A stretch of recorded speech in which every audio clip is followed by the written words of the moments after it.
espero que todos ustedes estén excelentemente bien. El día de hoy en la clase de geografía vamos a ver un tema muy interesante, pero antes de eso, ponle pausa a este video y ve corriendo por tu libreta de geografía.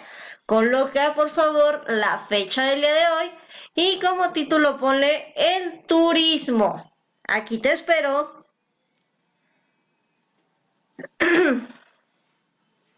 De acuerdo, espero que ya tengas tu libreta con la fecha escrita, 19 de mayo. También tengas por ahí el título que es el turismo. A continuación vas a escribir con tus palabras ¿qué es el turismo?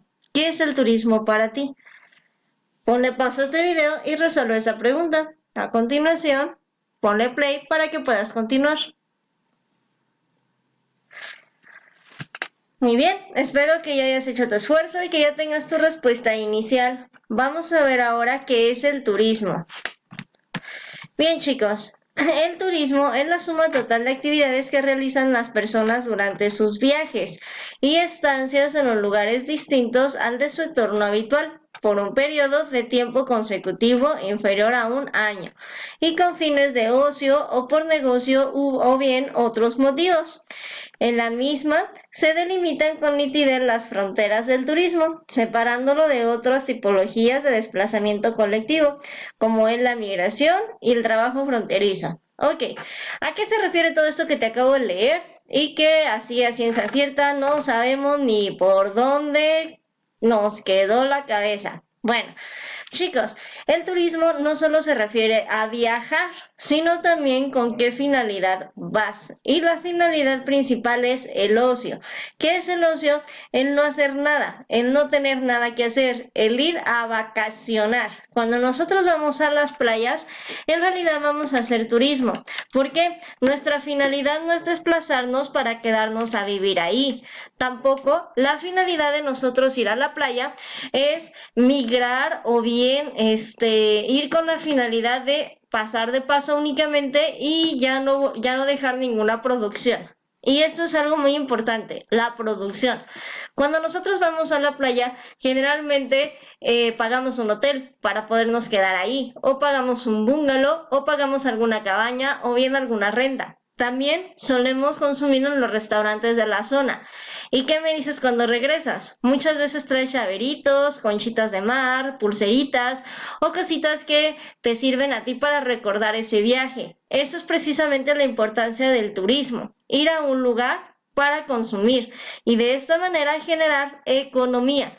¿Cómo vamos a generar economía? Siendo partícipes de lo que es el sector de las actividades económicas terciarias. Recordemos que las actividades económicas terciarias son el comercio y dentro del comercio entra también el turismo. ¿Por qué?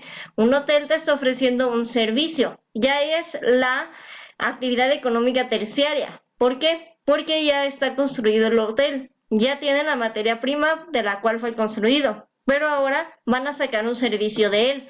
Y nosotros somos los principales consumidores al momento de aplicar el turismo. Entonces, el turismo es una actividad, es un total de todas las actividades que realizamos durante nuestros viajes, desde el transporte, pagar casetas, pagar hotel, pagar alimentos, pagar recuerditos, entradas a lugares que estén en ese mismo lugar y todo eso.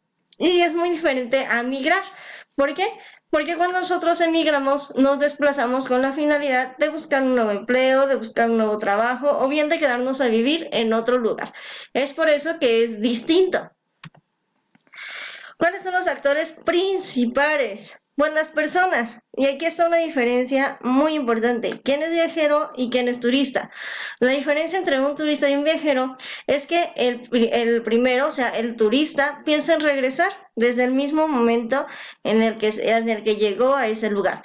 Cuando nosotros vamos a la playa, decimos que vamos por un fin de semana, por una semana, 2 semanas, vacaciones y regresamos, pero siempre estamos conscientes de que vamos a regresar. En cambio, el viajero no. El viajero puede irse y quedarse a vivir allá si es que le gusta. Es por eso que el viajero entra dentro de los migrantes. El turista entonces es aquel que solamente va de visita, genera economía y se regresa. ¿Y por qué viajamos? ¿Por qué surge este fenómeno? Por diferentes razones. La primera es la razón cultural, educativa, profesional. Es aquellas en las que vamos a ver, por ejemplo, las pirámides de Teotihuacán, porque nos interesa mucho estudiar a lo mejor las culturas mesoamericanas, escultura.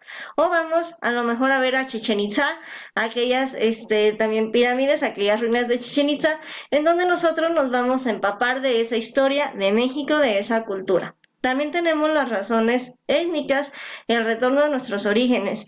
Cuando ustedes me dicen por ahí, es que mi familia es de Pátzcuaro y nosotros a veces vamos a visitarlos, van a hacer turismo, porque cuando ustedes van a visitar a su familia, aunque no lleguen a un hotel, aunque lleguen con su familia, salen y se compran una nieve, se compran un recuerdito, se compran un juguetito y resulta que ahí ya estás haciendo turismo. Razones deportivas, sobre todo aquellos que les gusta la danza, que les gusta el deporte, muchas veces hacen competencias o bien muestras de esta cultura en otros lugares. Entonces, ¿a qué van? Van ahí a mostrar su competencia, a mostrar su exposición de cultura, de arte, y entonces generan turismo. ¿Por qué? Porque generan economía y además son parte del turismo. Hay muchas personas que van a verlos específicamente hablando.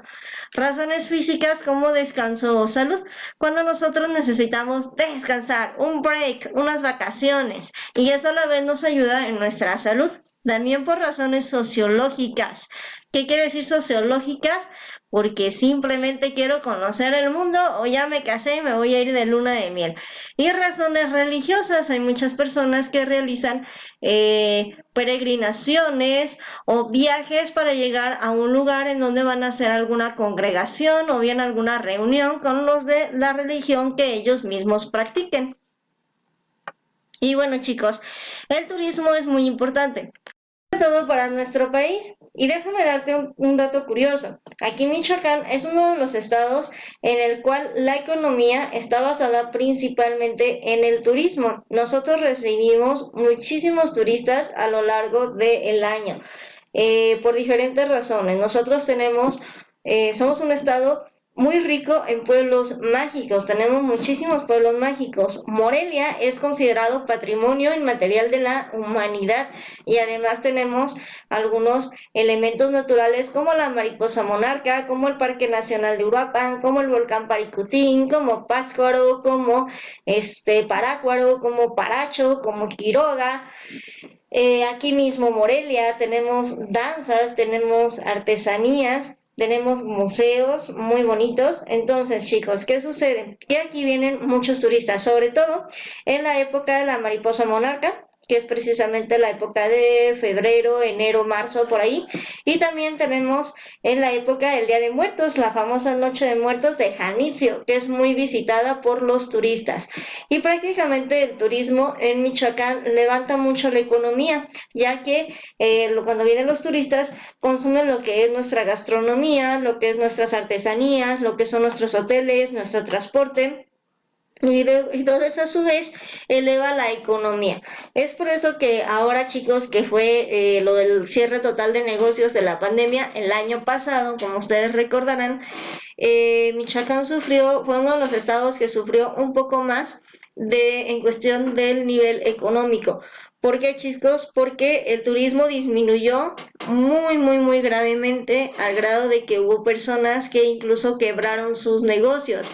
Hubo otras que innovaron y comenzaron a hacer ventas o hacer eventos a través del Internet, de esta magia del Internet. Pero bueno, chicos, ahora que está la reapertura parcial de todos estos elementos, pues tenemos por ahí que ya se está levantando un poquito la economía y si ustedes tienen alguna vez la oportunidad de salir al centro, podrán notar que ya hay personas de otros países, poco a poco empiezan a recobrar un poquito lo que es la seguridad para venir a dejar turismo, venir a dejar economía y de esta manera los sectores económicos estén circulando como en manera de circulito y así nosotros podamos tener un buen estilo de vida.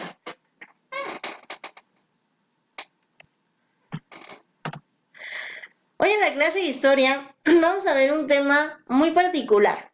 Ustedes han oído, sobre todo ahora que estamos en elecciones aquí en nuestro estado de Michoacán, Han escuchado diferentes partidos políticos, el PAN, el PRI, el PRD, el PT, el Partido Verde, Movimiento Ciudadano, Morena, el PES, no recuerdo qué otros partidos, porque en la actualidad hay muchísimos. Pero ¿alguna vez te has preguntado cómo es que nació esto de hacer partidos políticos y en realidad qué es un partido político? Bueno, pues es justamente lo que vamos a ver hoy en la clase de historia. Y para esto quiero que nos remontemos a la Revolución Mexicana, donde se toma, una vez que ya triunfa la Revolución Mexicana, se toma como principio sufragio efectivo, no reelección. Y en esta ocasión sí se hace cumplir. Pero ¿cuándo nacen los partidos políticos? ¿O por qué nacen? ¿Cuál es la necesidad de hacer un partido político? Bueno, chicos, un partido político es una asociación donde se afilian varias personas y entre estas personas van decidiendo a quién van a postular y para que se puedan lanzar las elecciones. Pero además, estas personas que están afiliadas a un partido, tienen ciertas ideologías que sostiene el propio partido. No son como mentes independientes, sino que es como un congreso.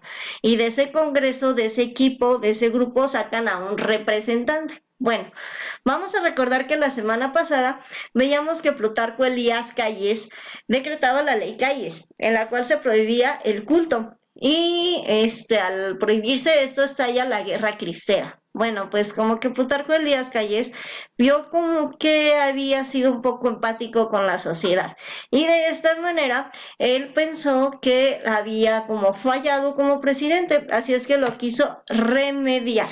Y entonces, ¿qué pasó? Que propuso la creación de un partido político.